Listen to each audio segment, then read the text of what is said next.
నమస్తే. Today Andhra news bulletin కి స్వాగతం. వార్తల్లోని వివరాలు. ఆంధ్రప్రదేశ్ రాష్ట్రంలో మరో తీవ్ర విషాదం చోటు చేసుకుంది. శ్రీకాకుళం జిల్లా కాశీబుగ్గ వెంకటేశ్వర స్వామి ఆలయంలో ఇవాళ మధ్యాహ్నం భారీ తొక్కిసలాట చోటు చేసుకుంది. ఈ దుర్ఘటనలో 10 మంది దుర్మరణం పాలైనట్లుగా తెలుస్తోంది. అదేవిధంగా పలువురికి తీవ్ర గాయాలయ్యాయి. అయితే ఈ ఘటనలో మృతుల సంఖ్య భారీగా పెరిగే అవకాశం ఉంది. నేడు కార్తీక ఏకాదశి కావడంతో స్వామివారిని దర్శించుకునేందుకు స్థానికులతో పాటు పక్క జిల్లాల నుంచి భక్తులు భారీ ఎత్తున ఆలయానికి పోటెత్తారు. కానీ నిర్వాహకులు అందుకు తగిన ఏర్పాట్లు చేయకపోవడంతో ఆలయ ప్రాంగణంలో ఉన్న రైలింగ్ కూలి తొక్కిసలాట చోటు చేసుకున్నట్లుగా ప్రాథమికంగా తెలుస్తోంది.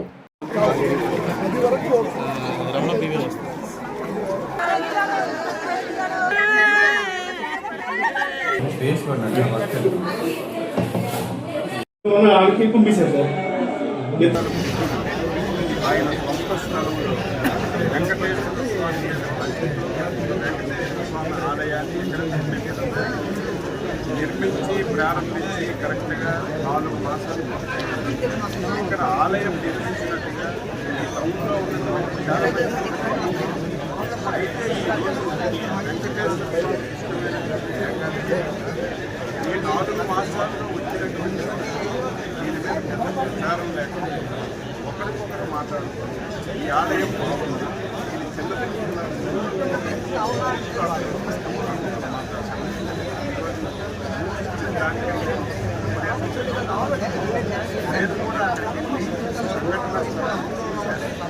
వెళ్ళడానికి ఉన్నారు, రావడానికి ఇక్కడ ఏదో తొక్కిసిగారు చేసి వెళ్ళిపోవడం కాదు.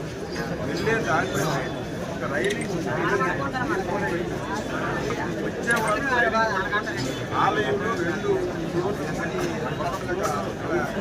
రెండో ఫ్లోర్లో వెంకటేశ్వర ఆలయం మెట్లెక్కేటప్పుడు రైలింగ్ ఎక్కిన ప్రతి ఒక్కరూ రైలింగ్ పట్టుకుని ఎప్పుడైతే అందరూ రైలింగ్ పట్టుకుని నిలబడ్డారు ఆ రైలింగ్ ఎగ్జిట్ రైలింగ్ ఎప్పుడైతే రైలింగ్ నిలబడ్డారో ఒకరికొకరు ఆందోళన ఒకరికి సంఘటన జరిగిన వెంటనే మాకు సమాచారం వస్తే వెంటనే అంబులెన్స్ పంపించాం. హుటాహుటన అందరికీ హాస్పిటల్. ఈ నేపథ్యంలోనే జరిగిన ఘటనపై తాజాగా ముఖ్యమంత్రి సీఎం చంద్రబాబు స్పందించారు. కాశీబుగ్గ వెంకటేశ్వర స్వామి ఆలయంలో జరిగిన తొక్కిసలాట తనను తీవ్రంగా కలిచివేసిందన్నారు. ముఖ్యంగా భక్తులు మరణించడం అత్యంత విషాదకరమని, మృతుల కుటుంబాలకు ప్రగాఢ సానుభూతిని తెలియజేస్తున్నారని పేర్కొన్నారు. గాయపడిన వారికి సత్వర చికిత్స అందించాలని పేర్కొన్నారు. ఘటనా స్థలానికి వెళ్లి సహాయక చర్యలను పర్యవేక్షించాల్సిందిగా స్థానిక అధికారులు, ప్రజా ప్రతినిధులకు సీఎం చంద్రబాబు ఆదేశాలు జారీ చేశారు. కాశీబుగ్గ టౌన్లో ఒక ప్రైవేటు వ్యక్తి వెంకటేశ్వర దేవాలయాన్ని కట్టాడు. అక్కడి నుంచి కార్తీక మాసం ఈరోజు చాలామంది అక్కడ దర్శనానికి వెళ్ళిపోయారు. కనీసం ఆయన చేసినప్పుడు పోలీసుకు కూడా చెప్పలేదు. చెప్పుంటే పోలీస్ ప్రొటెక్షన్ పెట్టి ఎక్కడికక్కడ కంట్రోల్ చేసేవారం. 9 మంది తొక్కిడికి గురయ్యి చనిపోయే పరిస్థితికి వచ్చారు.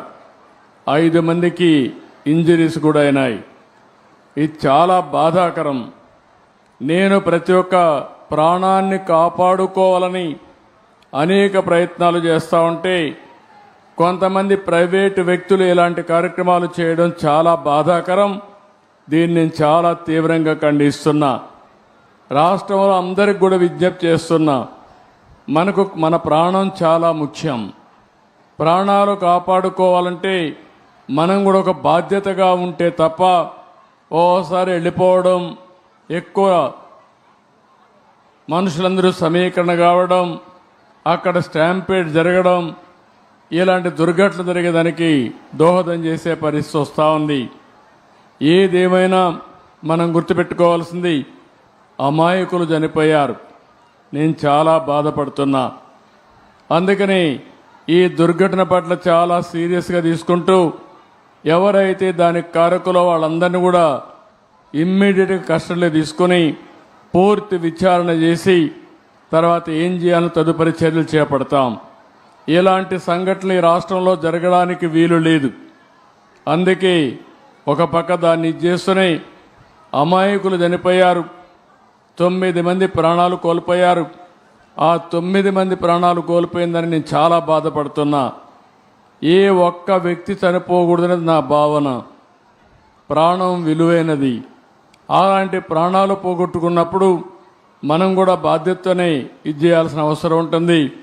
అలాంటి కుటుంబాలకు నా ప్రగాఢ సానుభూతి తెలియజేసుకుంటూ చనిపోయిన వాళ్ళందరికీ మన నివాళులు అర్పిస్తూ వాళ్ళ ఆత్మకు శాంతి కలగాలని, అది కూడా దేవుని సన్నిధిలో చనిపోయారు, దేవుని కోసరం పోయారు. కానీ ఈరోజు వాళ్ళంతా కూడా ప్రాణాలు వదిలిపెట్టే పరిస్థితి వచ్చారు. చాలా బాధేస్తుంది. ఈ దుర్ఘటనపై AP deputy CM Pawan Kalyan స్పందించారు. తొక్కిసలాటలో 10 మంది భక్తులు మరణించడం అత్యంత దురదృష్టకరమన్నారు. వారిలో చిన్నారి కూడా ఉండడం తనను తీవ్రంగా కలిచివేసిందన్నారు. ఈ ఘటనలో గాయపడిన క్షతగాత్రులకు మెరుగైన చికిత్స అందేలా ప్రభుత్వం అన్ని రకాల చర్యలు తీసుకుంటుందని ప్రకటించారు. వారు త్వరగా కోలుకుంటారని ఆశిస్తున్నామన్నారు. వెంకటేశ్వర స్వామి దేవాలయంలో చోటు చేసుకున్న దుర్ఘటనపై రాష్ట్ర హోంమంత్రి వంగలపూడి అనిత విచారణకు ఆదేశించారు. ఈ విషయమై శ్రీకాకుళం జిల్లా ఎస్పీ పోలీస్ ఉన్నతాధికారులతో మాట్లాడారు. ఘటనకు సంబంధించిన ప్రాథమిక సమాచారాన్ని సేకరించారు. ప్రమాదానికి గల కారణాలపై సమగ్ర విచారణ జరపాలని అధికారులను ఆదేశించారు. భక్తులకు ఇబ్బంది కలగకుండా సహాయక చర్యలను ముమ్మరం చేయాలని సూచించారు. కార్తీక మాసం సందర్భంగా కాశీ బుగ్గ వెంకటేశ్వర స్వామి ఆలయానికి భక్తులు భారీగా తరలి వచ్చారు. దీంతో ఒక్కసారిగా తొక్కిసలాట జరిగింది. ఈ ఘటనలో 10 మంది మృతి చెందారు. పలువురికి గాయాలయ్యాయి. వీరిని ఆసుపత్రికి తరలించి చికిత్స అందిస్తున్నారు. ఈ ఘటనపై సమాచారం తెలియడంతో ప్రధాని మోడీ దిగ్భ్రాంతి వ్యక్తం చేశారు. మృతుల కుటుంబాలకు ఎక్స్గ్రేషియా ప్రకటించారు. మృతుల కుటుంబాలకు 2 లక్షలు, క్షతగాత్రులకు 50,000 ప్రకటించారు. తొక్కిసలాట ఘటనలో ఇప్పటి వరకు మొత్తం 10 మంది భక్తులు మృతి చెందినట్లుగా దేవాదాయ శాఖ మంత్రి ఆనం రామ్ నారాయణ రెడ్డి అధికారికంగా ప్రకటించారు. ఈ సందర్భంగా ఆయన మాట్లాడుతూ దుర్ఘటనలో గాయపడిన వారికి మెరుగైన వైద్యం అందజేస్తున్నామని తెలిపారు. కాశీ బుగ్గ వెంకటేశ్వర స్వామి ఆలయం దేవాదాయ శాఖ పరిధిలోకి రాదని ప్రైవేట్ ఆలయమని అన్నారు. అయినా ప్రైవేట్ ఆలయాల్లో కూడా భద్రతపై ఎప్పటికప్పుడు ఆదేశాలు ఇస్తూనే ఉన్నామని పేర్కొన్నారు. పర్వదినాల్లో జాగ్రత్త చర్యలపై సూచనలు చేస్తున్నామని అన్నారు. శ్రీకాకుళం జిల్లాలోని కాశీబుగ్గ ప్రాంతంలో శ్రీ వెంకటేశ్వర స్వామి ఆలయం, అక్కడ ఇవాళ ఏకాదశి పర్వదినాన భక్తులు వేలాదిగా తరలి వచ్చి అక్కడ వెంకటేశ్వర స్వామిని దర్శించుకునే సమయంలో అక్కడ తొక్కిసలాట జరగడం, కట్టినటువంటి బ్యారికేడ్లు, క్యూ లైన్లు కూడా అన్ని బ్రేక్ అయిపోవడంతో ఒకరి మీద ఒకరు భక్తులంతా కూడా వాళ్ళ మీద ఒత్తిడి రావడంతో చాలా మంది ఒక అయోమయపు స్థితిలో, ఎక్కడున్నామో ఏమీ తెలియని పరిస్థితిలో కింద పడిపోతే వాళ్ల మీద కొంతమంది జనం నడిచిపోవడం వల్ల తొక్కిసలాటలో దాదాపు 10 మంది చనిపోయినట్టు ఇప్పటికే సమాచారం వచ్చింది.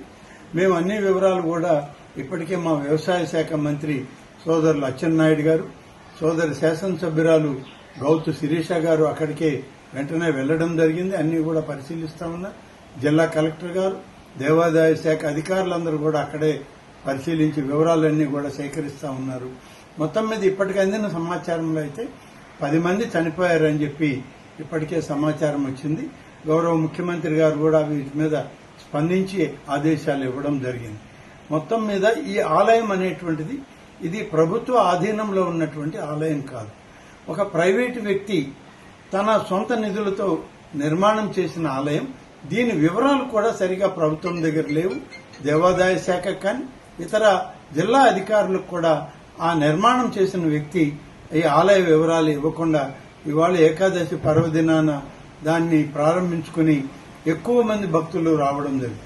ఆ ఆలయ పరిధి కేవలం 2-3 వేలు మాత్రమే సరిపోయేటువంటి ఆలయం.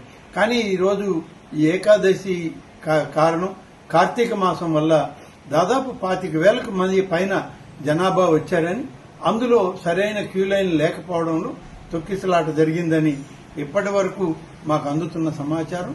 కానీ ఏదేమైనా అంతమంది భక్తులు చనిపోవడం అనేటువంటిది చాలా బాధాకరం.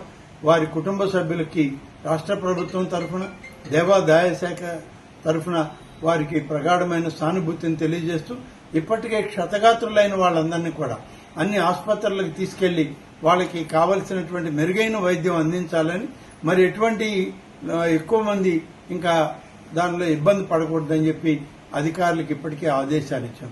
ఇంకా ఎలా ఉంటుంది సమాచారం అనేది మా వ్యవసాయ శాఖ మంత్రి వారు జిల్లా కలెక్టర్ గారు, శాసనసభ్యులు అక్కడే ఉన్నారు కాబట్టి వారు ఇచ్చే సమాచారం తీసుకొని మళ్ళీ మాట్లాడతారు. శ్రీకాకుళం జిల్లా కాశీబుగ్గలోని వెంకటేశ్వర స్వామి దేవాలయంలో జరిగిన దుర్ఘటనపై మాజీ సీఎం వైకాపా అధినేత వైఎస్ జగన్ స్పందించారు. దుర్ఘటనలో భక్తులు మరణించడం పట్ల విచారం వ్యక్తం చేశారు. తొక్కిసలాట ఘటన తనను తీవ్రంగా దిగ్భ్రాంతికి గురి చేసిందన్నారు. సమాచారం మేరకు 10 మంది మరణించడం అత్యంత బాధాకరమన్నారు. బాధిత కుటుంబాలను ప్రభుత్వం తక్షణమే ఆదుకోవాలని కోరారు. గాయపడ్డ వారికి మెరుగైన చికిత్స అందించాలన్నారు.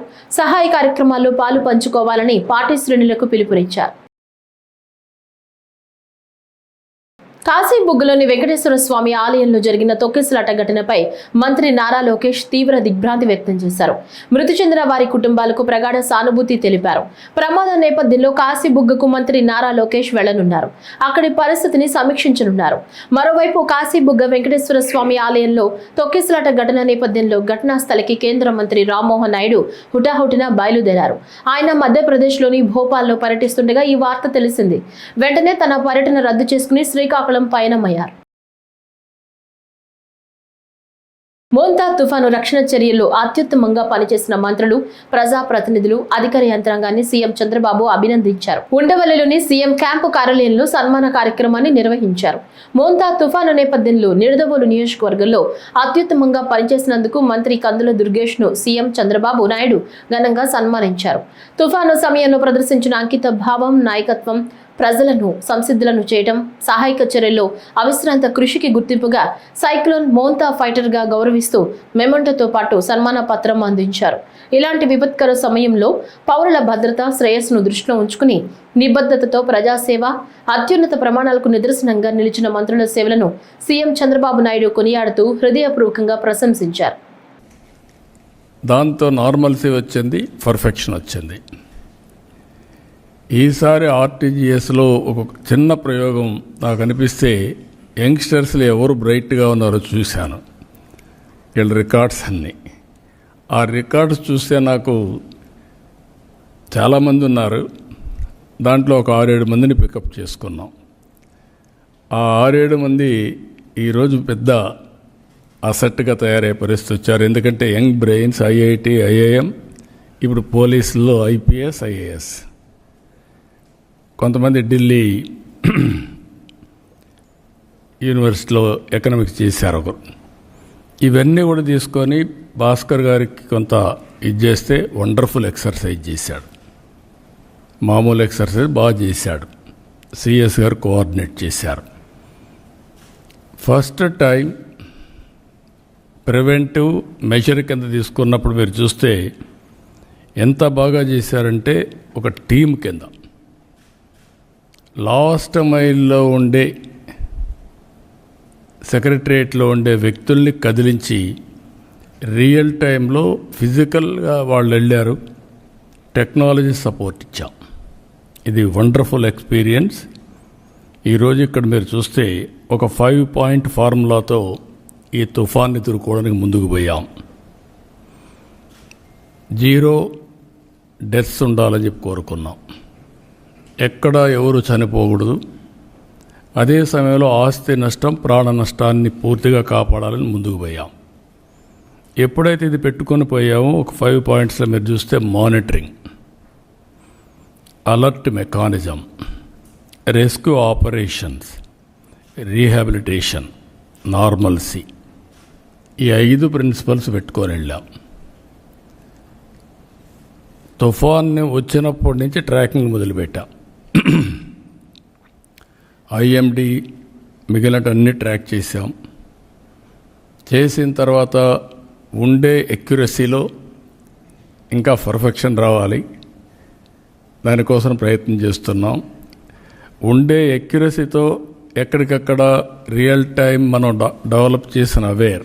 ఒక ఎగ్జాంపుల్ మాత్రం రెయిన్ఫాల్ అవర్లీ, ఏ రెయిన్ గేజెస్లో ఎంత రెయిన్ పడిందో చూసుకొని అక్కడి నుంచి ఫ్లడ్ మేనేజ్మెంట్ మొదలుపెట్టాం.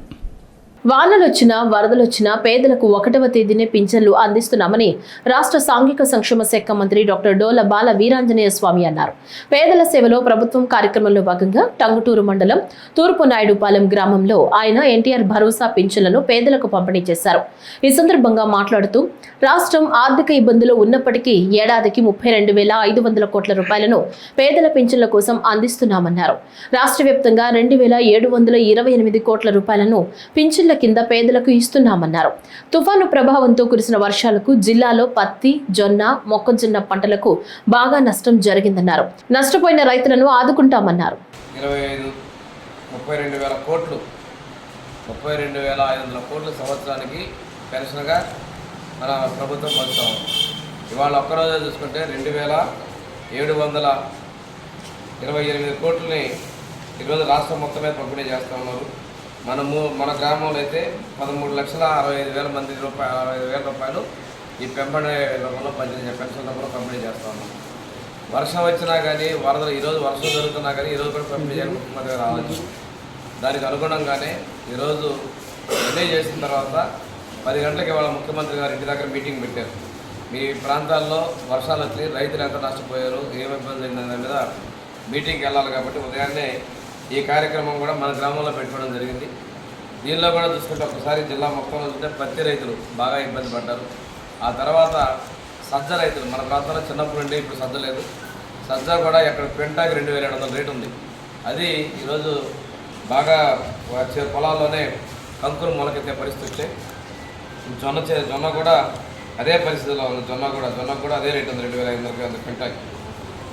ఇలాంటి పరిస్థితులు ఆక్వా మొక్కజొన్న కూడా నష్టపోయి ఇవన్నీ కూడా ముఖ్యమంత్రి గారికి చెప్పడం కోసం కూడా ఎమ్మెల్యే ఇప్పుడు జనార్దన్ గారి మమ్మల్ని అందరూ కూడా 10 గంటలకు అక్కడ మీటింగ్ రమ్మన్నారు. జిల్లాలో ఏ రైతులు నష్టపోయారా, ఏం నష్టం జరిగిందని చెప్పడం కోసమే మీటింగ్ పెట్టారు. దాంతోపాటుగా ఒకసారి మనం చూసుకున్నప్పుడు ఎప్పుడో వచ్చినటువంటి ఊరు చుట్టూ నీళ్లు కాకపోతే ఆ రోజు ట్రాఫిక్ అయి బయటికి వెళ్ళలేని పరిస్థితి. ఈరోజు హైవే మీద ట్రాఫిక్ వెళ్ళగలిగింది. ఆ హైవే బ్రిడ్జ్ లేకపోతే మనం కూడా అన్ని గ్రామాల్లాగా చుట్టూ ఉండేటువంటి పరిస్థితి. ఇవన్నీ చూసుకుంటూ ఇంత కష్టంలో కూడా ఈ అప్పుల్లో ఉన్నప్పుడు కూడాను 1వ తారీఖు పెన్షన్ పంపిణీ, అదేవిధంగా అభివృద్ధి. తిరుమల శ్రీవారిని ఇస్రో చైర్మన్ నారాయణన్ దర్శించుకున్నారు. శనివారం ఉదయం వీఐపీ విరామ సమయంలో ఇస్రో శాస్త్రవేత్తలతో కలిసి స్వామివారి సేవలో పాల్గొని మొక్కులు చెల్లించుకున్నారు. CMS-03 ఉపగ్రహాన్ని శ్రీవారి పాదాల చెంత ఉంచి ప్రత్యేక పూజలు నిర్వహించారు.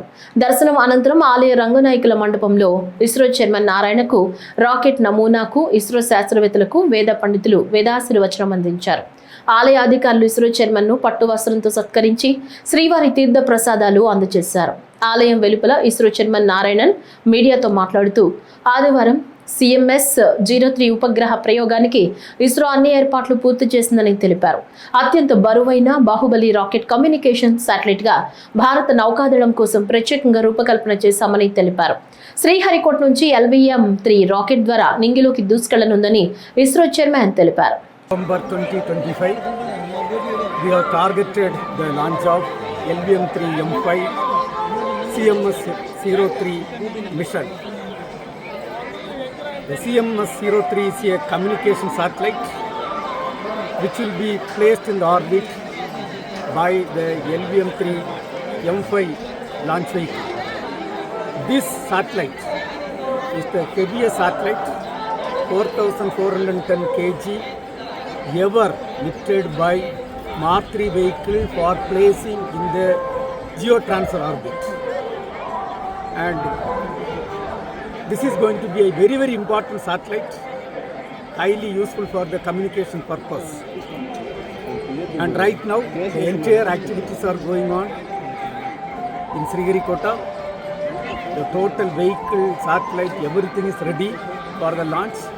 The launch is targeted tomorrow evening around 5 o'clock, 26 minutes in the evening. అమరజీవి పొట్టి శ్రీరాములు ఆశయాలకు అనుగుణంగా కూటమి ప్రభుత్వం పనిచేస్తుందని రాజ్యసభ మాజీ సభ్యులు టీజీ వెంకటేష్ అన్నారు. రాష్ట్ర అవతరణ దినోత్సవం సందర్భంగా కర్నూలు ఉత్సవ్ 2025 పేరుతో టీజీవీ కళాక్షేత్రం ఆధ్వర్యంలో సాంస్కృతిక కార్యక్రమాలు చేపట్టారు.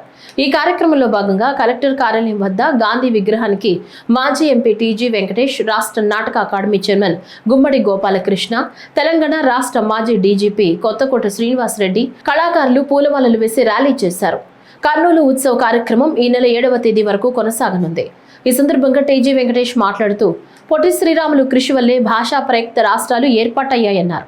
విధానంలో ప్రతి ప్రాంతంలో వారు మాట్లాడే భాషకు అనుగుణంగా రాష్ట్రావతరణ ఉండాలని, దేశానికి ఒక మార్గదర్శకంగా, ఫ్యూచర్లో కలహాలు కాకుండా మరి భాషా విధానంలో మొట్టమొదట పొట్టి శ్రీరాములు ముందుకు వచ్చి ప్రాణత్యాగం చేసి రాష్ట్ర అవతరణకు, ఆంధ్ర రాష్ట్ర అవతరణకు మార్గదర్శక అయ్యారు. కానీ చాలా సంవత్సరాలు ఆయన పెద్దగా గుర్తించుకోలేదు. ఇప్పుడు తెలుగుదేశం ప్రభుత్వం చంద్రబాబు గారు వారిని గుర్తించేదే కాకుండా వారి పేరుతో జిల్లాలు ఏర్పాటు చేయటం ముందుగానే జరిగింది.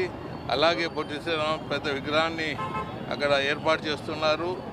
విజయవాడలో భరత్ ముందుకు వచ్చి ₹1 కోటి కూడా ఇస్తానన్నారు దానికి. అలాగే మన ఆయన పొట్టి శ్రీరాములు ఒక కమ్యూనిటీకి చేయలేదు, ఆయన అన్ని కులాలకు అన్ని మతాలకు సేవలు చేశారు. ఎస్సీలకు ఎస్టీలకు కూడా ఎంతో సేవ చేశారు ఆయన. మరి అలాంటి మహాత్ముడు మనతో లేడు, ఆయన ఆశయాలు మనతో ఉన్నాయి. సో అందులో దృష్టిలో ఉంచుకొని రాష్ట్ర ప్రభుత్వం ఇటువంటి కార్యక్రమాన్ని, అంటే ఇప్పుడు చేస్తున్న టీజీవీ కళాక్షేత్రం పండుగని ఇలా కొంత కార్యక్రమాన్ని రాష్ట్రంలో తీర్చిదిద్దే విధంగా ముందుకు పోతున్నారు. రాష్ట్ర ప్రభుత్వానికి కూడా ధన్యవాదాలు. దీక్ష కోసం భక్తులు భారీగా ఇంద్రకీలాద్రికి చేరుకున్నారు. గణపతి పూజానంతరం దీక్షా ధారణలు ప్రారంభించిన స్థానాచార్యులు, అర్చక స్వాముల పర్యవేక్షణలో భవానీ మాలాధారణలు ప్రారంభమయ్యాయి. నవంబర్ 1 నుంచి నవంబర్ 5 వరకు 5 రోజుల పాటు మాలాధారణలు జరగనున్నాయని అర్చక స్వాములు వెల్లడించారు. నవంబర్ 5వ తేదీతో దీక్షా ధారణలు పరిసమాప్తమవుతాయని, నవంబర్ 21 నుంచి అర్ధమండల దీక్ష ప్రారంభమవుతుందని తెలిపారు. నవంబర్ 21 నుంచి డిసెంబర్ 2 వరకు 5 రోజులు అర్ధమండల మాలధారణలు జరగనున్నాయని, నవంబర్ 25తో అర్ధమండల దీక్షా ధారణలు సమాప్తి అవుతుందని అర్చక స్వాములు వెల్లడించారు. డిసెంబర్ 4వ తేదీ కలశ జ్యోతి ఉత్సవం ఉంటుందని, డిసెంబర్ 15వ తేదీన భవానీ దీక్షా విరమణలు పూర్తవుతాయని ఆలయ సిబ్బంది వెల్లడించారు. దీక్షా విరమణలు చేసే 5 రోజుల పాటు దేశం నలుమూలల నుంచి భారీగా భక్తులు వచ్చే అవకాశం ఉందని, ఈ మేరకు అన్ని ఏర్పాట్లు చేశామని ఆలయ చైర్మన్ బోరా రాధాకృష్ణ వెల్లడించారు.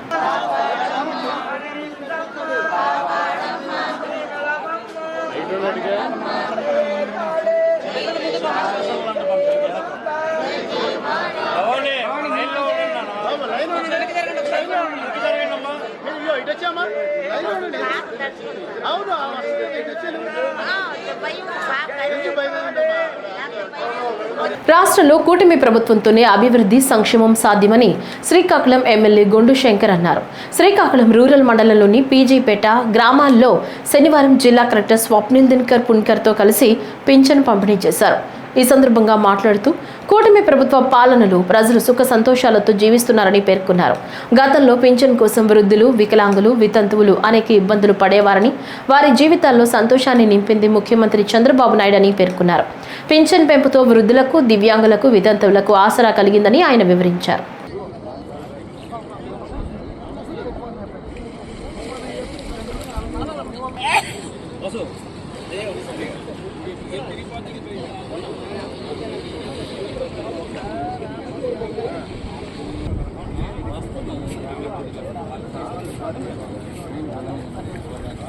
పశ్చిమ గోదావరి జిల్లా భీమవరం బివి రాజు వీరమ్మ పార్కులో పెద్దలకు, పిల్లలకు బోటు షికారుతో ఆహ్లాదం కలిగిస్తుందని జిల్లా కలెక్టర్ చంద్రవాడ నాగరాణి చెప్పారు. కలెక్టర్ నాగరాణి పట్టణంలోని బివి రాజు వీరమ్మ పార్కులో బోటు షికారును ప్రారంభించారు. ఈ సందర్భంగా మాట్లాడుతూ భవ్య భీమవరం పేరిట ఇప్పటికే పట్టణంలో పలు పార్కులు, కూడళ్లు అభివృద్ధి, ఫౌంటైన్స్, స్వాగత ద్వారాలు, డివైడర్స్ కు అందమైన పెయింటింగ్స్, పాత బస్టాండ్లో నూతన టెర్మినల్ నిర్మాణం, పట్టణంలో పలు బస్ స్టాపులు నిర్మాణం, ప్రత్యేక లైటింగ్ ఏర్పాటు తదితర ఎన్నో కార్యక్రమాలను పలువురు దాతల సహకారంతో చేపట్టి పట్టణ సుందరీకరణకు కృషి చేస్తున్నట్లు తెలిపారు. వీరమ్మ ట్యాంక్ దగ్గర ఈరోజు మనం పిల్లలు, పెద్దలు ఆహారం కోసము ఎంటర్టైన్మెంట్ కోసం బోట్స్ స్టార్ట్ చేశాము. ఇక్కడ అంటే చాలా మంచి పార్క్ ఉంది. ఇక్కడ వాకర్స్ కొన్ని వందల మంది ప్రతిరోజు వచ్చి వాకింగ్ చేసుకుంటారు. అలాగే చిన్నపిల్లలు వచ్చి ఆడుకుంటూ ఉంటారు. మంచి చెరువు ఉంది ఇక్కడ. అయితే చెరువులో మనం సురక్షితంగా కొన్ని బోట్స్ వేసినట్టయితే పిల్లలకి యువకులకి అంతా కూడా ఆహ్లాదకరంగా ఉంటుందనే ఉద్దేశంతో అట్రాక్టివ్ 3 బోట్స్ ఆర్డర్ ఇచ్చాము. డిఫరెంట్ షేప్స్లో ప్రాక్టీస్ షేపు, స్టాండ్ షేప్ ఇవన్నీ అయితే పిల్లలకి చాలా ఇష్టపడతారని చెప్పేసి అవన్నీ ఈరోజు ఇక్కడ స్టార్ట్ చేసాము. అన్ని సేఫ్టీ ప్రికాషన్స్ అన్నీ కూడా ఫాలో అవ్వడం జరుగుతుంది. ఇక్కడ ఉన్న పిల్లలు పెద్దలు అందరూ కూడా వినియోగించుకోవాల్సిందిగా కోరుతున్నారు. అదొక పార్క్ ఉంది మనకి, అది మంచి ఎస్ఎస్ భీమవరానికి. అక్కడ కూడా ఈ బోట్స్ ఒక వారం రోజుల్లో స్టార్ట్ చేయడానికి ప్లాన్ చేస్తున్నాం. ఆషాఢ శుద్ధ ఏకాదశి నాడు శ్రీ మహావిష్ణువు పాలకడిల్లో యోగ నిద్రకు ఉపక్రమించి కార్తీక ఏకాదశి రోజు మేల్కోవడాన్ని కార్తీక శుద్ధ ఏకాదశి అని అంటారు. ఈ రోజును ఉత్తాదన ఏకాదశి అని కూడా పిలుస్తారు. అందులో భాగంగా శ్రీకాకుళం జిల్లా వ్యాప్తంగా శ్రీ మహావిష్ణువు దేవుని ఆలయాల్లో వేకువజాము నుంచి ప్రత్యేక పూజలు, అభిషేకాలు జరుగుతున్నాయి. పరమ పవిత్రమైన కార్తీక ఏకాదశి ప్రత్యేకతను శ్రీకాకుళం నగరంలో పాలకొండ రోడ్లో గల అత్యంత పురాతనమైన శ్రీ కోదండ రామస్వామి వారి ఆలయంలో జిల్లా నలుమూలల నుంచి వచ్చిన భక్తులతో ఆలయం కిక్కిరిసిపోయింది. ఈ ఆలయం సుమారు 180 సంవత్సరాలుగా చరిత్ర కలిగిన ఆలయం. సర్వ పాపాలు హరించే కార్తీక ఏకాదశి పూజలు ఎంతో భక్తి శ్రద్ధలతో జిల్లా వ్యాప్తంగా ప్రముఖ ఆలయాలు అయిన శ్రీ ముఖలింగం, ఉమారుద్ర కోటేశ్వర ఆలయం, శ్రీ కూర్మనాథుని ఆలయాల్లో వైభవంగా జరుగుతున్నాయి. పరమ పవిత్రమైన శ్రీ శ్రీ శ్రీ కోదండరామస్వామి దేవాలయం 1826వ సంవత్సరంలోని ఈ నిర్మాణం జరిగింది. ఈ 2026 సంవత్సరం ఈ దేవాలయం నిర్మాణమై 200 సంవత్సరాలు పూర్తి కాకుండా ఆషాఢ శుద్ధ ఏకాదశి నాడు స్వామి సైనికాన్ని పంపించి ఈరోజు ఉద్దయన ఏకాదశిగా నిర్వహిస్తూ స్వామి ఈరోజు పక్కన తిరగి వేస్తారన్నమాట. ఈరోజు తన చాతుర్మాస దీక్ష విరమణ అవుతుంది. ఈ దేవాలయంలో విశేష కార్యక్రమాలు అత్యంత వైభవంగా జరుగుతున్నాయి. ఈ రాబోయే 2026 ఫిబ్రవరి నాడు మహాకుంభాభిషేక సుదర్శనేశ్వరి లక్ష్మీనారాయణేశ్వరి కార్యక్రమాలు బహువిధంగా దేవాదాయ ధర్మాదాయ శాఖ వారి ఆధ్వర్యంలోని శాఖ వారి సంపూర్ణ సహకారంతో కార్యక్రమం చేయడానికి నిశ్చయించుకున్నాం. జై శ్రీమన్నారాయణ. నా పేరు శేషాచార్యులు, కోదండరామస్వామి దేవపల్లి. జై శ్రీమన్నారాయణ. జై శ్రీమన్నారాయణ. ఈరోజు సర్వ ఏకాదశి సందర్భంగా ఈరోజు చాలామంది భక్తులు స్వామివారిని దర్శించుకొని శుభ్రంగా స్వామివారిని దర్శించుకొని అందరూ వెళ్ళడం జరుగుతుంది. ప్రతి ఒక్క భక్తులు కూడా సంతోషకరంగా వెళ్ళడం అనేది ఏర్పాటు చేయడం జరిగింది.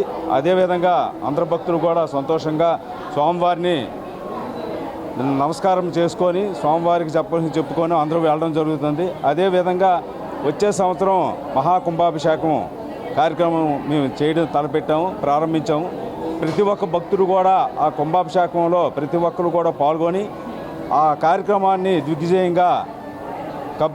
దిగ్విజయంగా పూర్తి చేస్తారని అందరికీ కూడా నమస్కారం చేసుకుంటున్నాను. స్వామి తాలూకా ఆశీస్సులు మీ అందరిపైన ఎల్లవేళలా ఉండాలని కూడా కోరుకుంటున్నాను. తిరుపతి జిల్లా శ్రీకాళహస్తిలో రాష్ట్ర స్థాయి టెన్నిస్ పోటీలను శాప్ చైర్మన్ రవినాయుడు ప్రారంభించారు.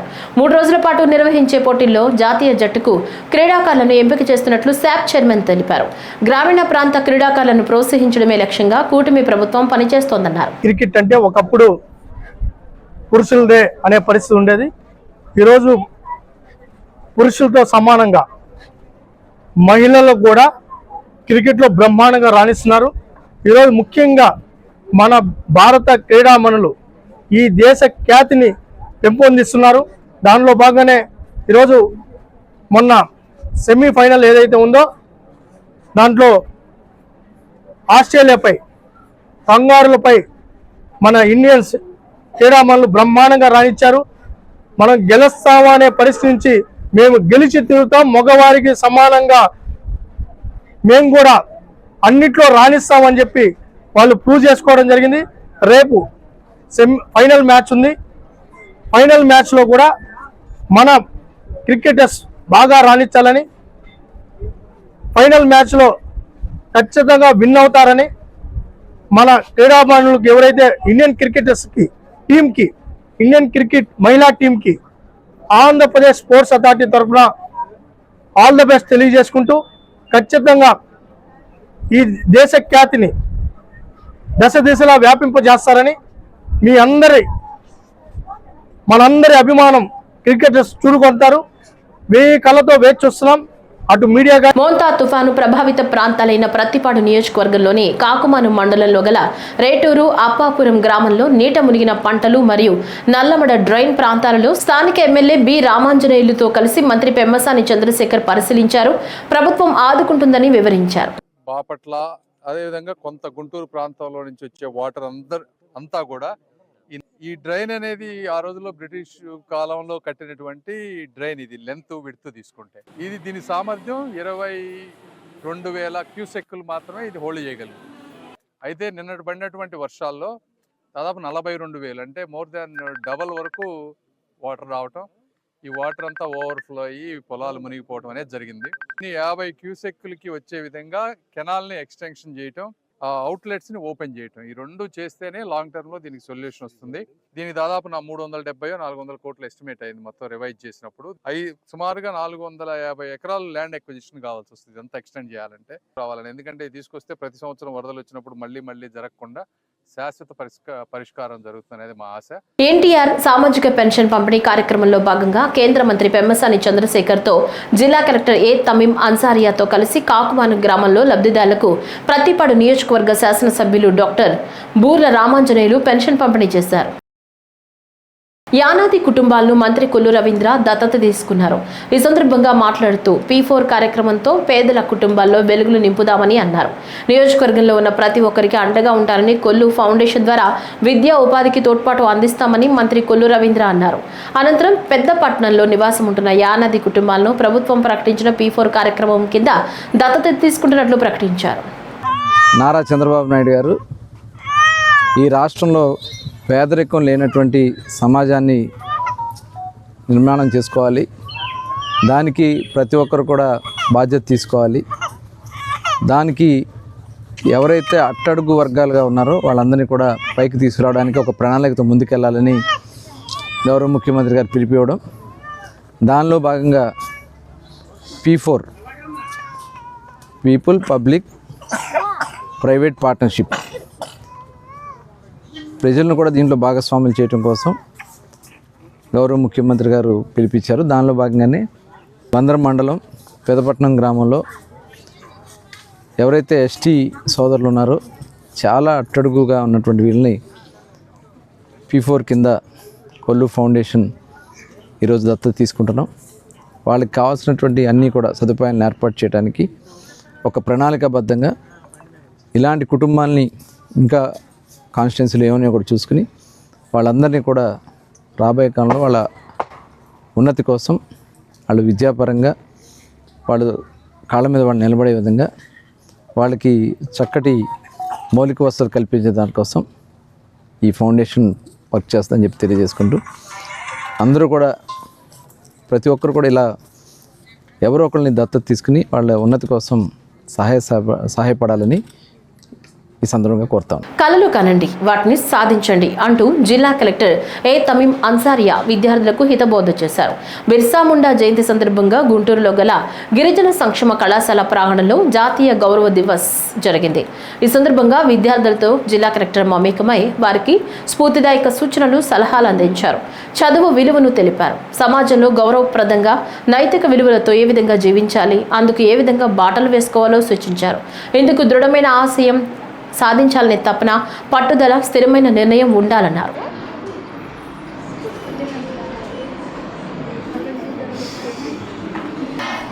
ఈరోజు జనజాతీయ గౌరవ దివాస్లో భాగంగా జనజాతీయ గౌరవ దివాస్ అంటే ఏంటంటే ట్రైబల్ నాయకుడు బిర్సా ముండా గారు